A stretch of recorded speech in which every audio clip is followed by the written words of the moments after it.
맛있는 테마입니다. 오늘 현대증권 김진욱 주임인데요.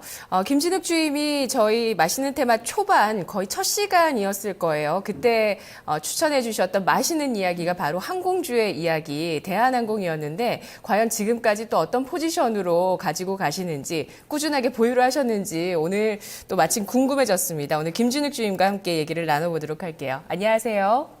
네, 안녕하세요. 네, 주임님. 지금 우리 개편을 11월에 했는데 그때부터 지금까지의 아주 큰 이슈가 바로 유가 하락이고 그에 따라서 글로벌적으로 전 세계적으로 항공주가 강세를 띠고 있습니다. 네. 좋은 이야기 잘 들려주셨던 것 같아요, 첫 시간에. 지금까지 보유하십니까? 네, 항공주들 아시아나항공, 대한항공, TA홀딩스, AK홀딩스 주가 흐름이 좋은데요. 유가 하락 추세가 앞으로도 지속될 것으로 판단이 되고 있으면서 항공주들의 여객 수요 증가에 따른 이익 수익 그리고 영업이익 측면에서 원가 하락 같은 긍정적인 모멘텀은 한동안 항공주의 좋은 주가 흐름으로 연결될 것 같습니다. 지금까지 보유하셨어요? 네, 계속 매매하면서 보유하고 있습니다. 알겠습니다. 대한항공 그때 대형주를 말씀해 주셨는데 지금은 또 저가항공 쪽에 관심을 더 많이 갖고 계시다면서요? 네, AK홀딩스랑 TA홀딩스 비중을 좀 더 높게 가져가고 있고요. 네. 항공주들은 조정이 나올 때마다 추가 매수하는 전략으로 매수를 하시면 좋은 수익을 거두실 수 있을 것 같습니다. 대한항공 유상증자 괜찮습니까? 유상증자 측면은 조금 아쉽긴 하지만 다시 주가가 회복하는 것을 봤을 때는 그 유상증자 약세보다는 지금 매크로 환경에 대한 이익 전망이 더 긍정적으로 작용하는 것 같아서 기존 주주분들이라면 유상증자 주식을 받으시길 바라고 대한항공을 아직 사지 않으시는 분들은 다른 저가항공사를 매수하는 걸 좀 더 권해드리고 싶습니다. 네, 알겠습니다. 그동안 이야기들 중에서 버리는 또 이야기 있으시다면서요? 종목명만 알아볼게요. 아세아제비가 손절가를 이탈을 해서 네네. 손절 처리를 했는데요. 아세아제비는 아무래도 시가총액이 좀 작고 대형주 코스피에 있다 보니까 코스닥 종목들보다는 조금 후회를 받는 것 같습니다. 그래서 다시 시장에서 관심을 가지면 그때 매수 접근을 하셔도 좋을 것 같습니다. 알겠습니다. 우리 맛있는 테마 버리는 이야기들도 간혹 이렇게 저희가 짚어드릴게요. 자, 그럼 네. 오늘 어떤 이야기 알아볼까요? 시장에서 얼마 전에 큰 이슈가 됐었죠. 현대 모비스에 대해서 조금 안내를 드리도록 하겠습니다. 예. 이야기 시작해보죠. 모비스를 주인공으로 한 네. 이야기 어디서부터 해야 될까요? 현재 얼마 전에 뉴스가 나왔습니다. 현대 모비스 같은 경우에는 종몽구 정의선 오너일가의 글로비스 지분 매각 시도가 있었는데요. 좀 더 구체적으로 말씀을 드리면 13일 오전에 현대 글로비스 지분 시간 외 대량 매매, 그냥 블락딜이라고 하죠. 무산 소식이 나왔는데요.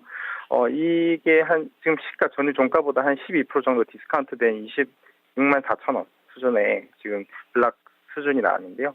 거래 대금이 한 1조 정도 됩니다. 그러나 시장 참여자들이 이 블락이 조금 불합리하다고 생각을 해서 블락딜이 성사가 되지 않았는데요. 그 뒤에 다시 이슈가 되면서 지금 계속 거래량이 많이 증가하고 있는 상황입니다. 네. 사실 그 현대차 그룹의 지배구조 이슈와 관련해서는 그동안은 글로비스가 주인공 역할을 했는데 이제 네. 현대 모비스로 주인공이 바뀌는 건가요? 큰 그림에서는 글로비스보다는 모비스가 좀 더 이제 지배구조 이슈에서 메인으로 자리를 잡은 것 같고요. 일단 첫 번째 단추가 시작됐다고 저는 판단을 하고 있는데요. 현대차 그룹의 순환출자 구조가 해소되는 첫 번째 시나리오는 글로비스를 매도하는 것으로 시작된 것 같습니다.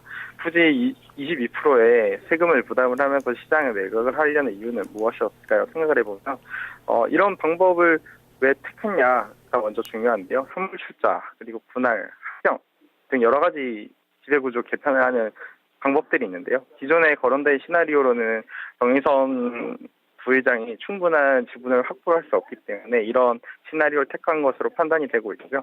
향후에는 지배구조 개편이 세액 부담을 최소화하기보다는 지분 확보를 최대한 많이 가져가자. 이것이 핵심으로 이어질 것 같다는 게 제 판단이고요. 충분한 지분율이 확보되기 전까지는 기존의 시나리오였던 현대글로비스를 통한 합병은 다시 재검토돼야 된다고 생각하고 있습니다.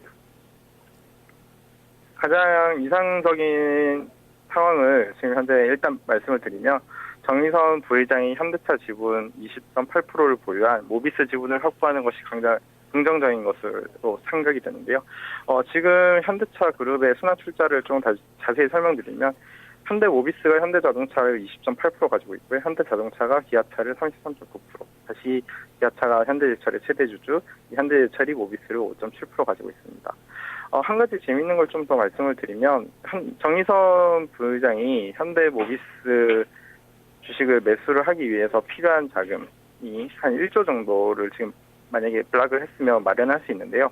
그 전에 작년에 이노션이라는 현대차 그룹의 제일기획 같은 광고 회사가 있습니다. 이 주식을 누나에게 매도를 하면서 현금을 3천억 정도로 확보를 했는데요. 이 1조 글로비스를 매도를 하려던 자금 1조와 이노션은 자금의 3천억을 합하면 현대제철의 5.7% 지분, 그러니까 모비스 주식을 5.7% 정도 현대제철을 통해서 얻을 수가 있었고요. 아마 이것을 첫 번째 단추로 하려고 했었던 것 같으나 이것이 무산이 된 상황입니다. 그러나 아직 다양한 카드가 사용될 가능성이 있고요. 그중에 핵심은 역시 모비스라는 게 제 판단입니다. 다음 그림을 보시면 정몽구 회장과 정의선 부회장의 현대차 계열사의 이제 지분율들과 지분 가치를 쭉 나와 있는데요. 다 합치면 한 10조 정도 됩니다. 이것을 통해서 지분 스왑이나 물적 분할을 통해서 충분하게 지분을 확보할 수 있을 것으로 판단이 되고 있고요. 이 구조 개편에서 수혜주는 역시 최종적인 목표는 모비스가 될 거라는 것이 제 판단입니다. 지금 네. 현대차그룹은 저유가 영향으로 조금 수혜를 보고 있다는 게 제 생각인데요. 전기차 전환 속도가 상당히 연기가 되고 있습니다. 이번에 CES에서 전기차 이벤트가 많이 나오긴 했지만 사실상 전기차의 핵심인 배터리 가격이 속도가 충분하게 빨리 떨어지지 않고 있다는 게 제 생각이고요. 인프라 투자를 하기 위해서 많이 돈이 드는데 지금 각 국가별로 투자의 여력이 많이 없다는 것이 제 생각입니다. 그렇기 때문에 저유가는 현대차에게 시간을 벌어줬고 현대차그룹은 이 기회를 통해서 한 번 더 발전을 할 수 있는 상황이 됐다고 생각하고 있습니다. 예. 현대모비스가 현대차 그룹의 지배구조 재편에 있어서 이제는 중심이 됐고 어떤 시나리오가 현실화되든지 간에 그 카드로 쓰일 가능성이 높겠다는 측면에서 지금 주목할 필요가 있겠다는 설명을 해주셨는데요. 현대모비스 같은 경우는 주가가 지난해 4월 대비해서 계속 좀 내려와 있던 상황이었어요. 네. 어제 주가가 강세를 보이긴 했지만 그리고 주가 수준 자체도 다른 글로벌 동종 업체 대비 좀 저평가된 측면이 있었는데 이거는 사실 우리 자동차 기업들도 역시 마찬가지인 상황이고요. 어떤 부담 요인이 있을까요? 네, 아무래도 방금 말씀하셨던 우리 국내 기업의 디스카운트는 한 점 부지 매입을 통해서 상당히 현대차, 모비스, 글로비스를 제외한 대형 3사, 모비스, 현대차, 기아차 3개가 10조를 투자를 하면서 외국인들로부터 많은 현금성 자산을 쓸데없이 썼다는 비난을 받으면서 주가가 많이 빠졌는데요. 네. 현재 지금 위기는 경상수지 흑자 지속에 따라서 환율이 다시 강세로 돌아선다면 현대차 그룹에 조금 악영향을 미칠 것 같고요. 지금 70%를 유지하고 있던 국내 시장 점유율이 깨졌습니다. 지금 국내 차에서 현대차, 기아차 점유율이 69%대로 떨어졌는데요. 이런 지속적인 하락하고 있는 국내 MS가 조금 위기로 작용할 수가 있습니다. 네, 현대모비스 앞서서 말씀해 주셨던 그런 이제 지배구조 재편의 주인공으로 떠오르는 그 스토리 때문에 사실 어제 이토록 강세를 보여준 것이겠죠. 어제 11% 이상의 급등을 보여주고 거래량도 상당히 실으면서 강세로 마감됐었는데요. 때마침 또 4분기 실적도 긍정적이라는 전망이 나옵니다. 어닝 서프라이즈까지 가능할까요? 네, 저는 현대차, 기아차, 모비스, 대형은 3개 3사 중에 모비스 어닝 서프라이즈를 예상하고 있고요. 4분기 실적이 상당히 잘 나올 것으로 생각하고 있습니다. 핵심 부품 비중 확대에 따라서 실적 개선은 밸류에이션 할인 축소의 트리거로 작용을 할 것 같은데요. 2015년, 2016년 현대차, 기아차 판매 볼륨 성장이 대부분 중국에 집중했습니다. 3공장, 4공장이 착공이 되면서 중국 시장의 성장은 가장 수혜는 모비스가 아닐까 생각이 되고 있는데요. 완성차 대비 모비스가 차별화된 외형성적과 수익성 모비스가 이런 밸류에이션 디스카운트 해소에 작용할 것 같습니다. 네, 알겠습니다. 자, 현대모비스 어제 갭상승으로 강세로 마감됐고 오늘은 주가가 다시 2%대로 밀리고 있습니다. 현대모비스 그렇다면 이 스토리에 베팅을 해야 될지 말아야 될지 그래도 좀 고민이 되시는 분들 있으실 것 같은데 네. 김주인님의 의견을 좀 다시 한번 정리를 해볼게요. 네, 최종적으로 말씀을 드리면 현대모비스는 글로벌 부품 회사 중에 가장 쌉니다. 다음 표를 보시면 덴소, 컨티넨탈, 마그나 등 글로벌 기업들의 밸류에이션을 과거 히스토리컬 밸류에이션을 보시면 현대차 그룹 중에 하나인 모비스보다 훨씬 더 비싼 2배 정도 비싼 밸류에이션으로 거래가 되고 있는데요. 물론 모비스가 옛날부터 쌌던 기업이긴 하지만 그 디스카운트 요인이 해소가 되고 있다는 점에서는 전 밸류에이션을 정상화해야 된다고 생각을 하고 있고요. 만도 그리고 비스티온 같은 기업들은 밸류에이션이 모비스보다 훨씬 더 높습니다. 그렇기 때문에 모비스가 국내 부품사들의 밸류에이션만 받는다고 하더라도 지금 주가는 상당히 싸다고 생각이 되고요.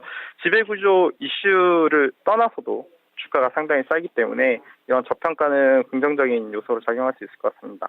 그리고 중국 중심의 완성차 판매는 핵심 부품 매출 증가에 큰 영향을 미칠 텐데요. 2015년에는 모비스가 4.5% 정도 YOY로 증가하는 대비 현대차, 기아차는 3% 수준이고요. 2016년에는 7% 가까이 성장을 할 것으로 예상되고 있습니다. 현대차, 기아차는 4% 수준인데요. 완성차보다는 부품주 그리고 중국 중심의 성장은 모비스의 핵심 동력으로 이끌어질 것 같습니다. 그리고 정의선 부회장이 지분 취득이 이루어질 경우에 글로비스가 받고 있던 프리미엄이 디스카운트가 됐었던 모비스로 옮겨오면서 두 기업의 밸류에이션 갭 축소가 이루어질 건데요. 그러면 주가가 한 번 더 트리거를 작용을 하면서 강한 상승이 나올 것으로 생각되고 있습니다. 네네. 가격까지 주임님, 제시해드리면 예, 가격 보기 전에 다시 한번 여쭤볼게요. 지금 현대차 그룹이 3세 승계 과정이잖아요. 지배구조를 네네네. 개편한다는 것 자체가. 그런 네. 과정도 사실 블록딜 양이 그 지분을 네. 한꺼번에 판다는 양이 아주 컸어요. 나눠서 좀 팔면 어땠을까 싶을 정도로 한꺼번에 14%를 판다고 했잖아요. 네. 조 단위 수준이었고요. 그리고 네. 또 그 앞서서 현대차 그룹이 글로벌 대비해서 동시에 저평가 받는 현대차, 네. 기아차, 현대모비스 저평가 받는 이유도 한전 부지 10조 원 매입 그 이슈가 좀 외국인에게 좋지 않았다라고 얘기를 해주셨던 것만큼 투자 계획도 올 초에 밝힌 투자 계획도 81조 원인가요? 80조 원 네. 넘는 또 투자 계획도 발표하기도 했어요.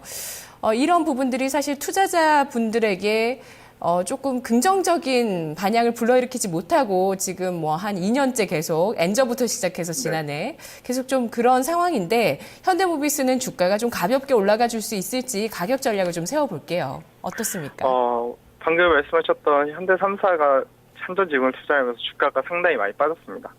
근데 주가가 빠지면 기존의 주주들은 안 좋을 수가 있지만 모비스, 현대차, 기아차를 사고자 하는 누군가는 상당히 좋은 매수 시기가 된 거고요.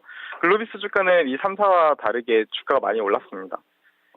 제가 방금 말씀드리고 싶은 핵심은 정의선 부회장이 만약에 모비스 주식을 사고 싶어 한다면 지금이 매우 좋은 기회라는 게 제 생각이고요. 모비스가 그동안 주가가 오르지 못했던 것들은 지금이 타이밍이 매우 좋은 타이밍이 될 수 있다고 생각이 됩니다. 가격 전략은 26만 원, 지금 밸류에이션 7배 수준인데요. 7배 수준에서 매수를 권해드리도록 하고요.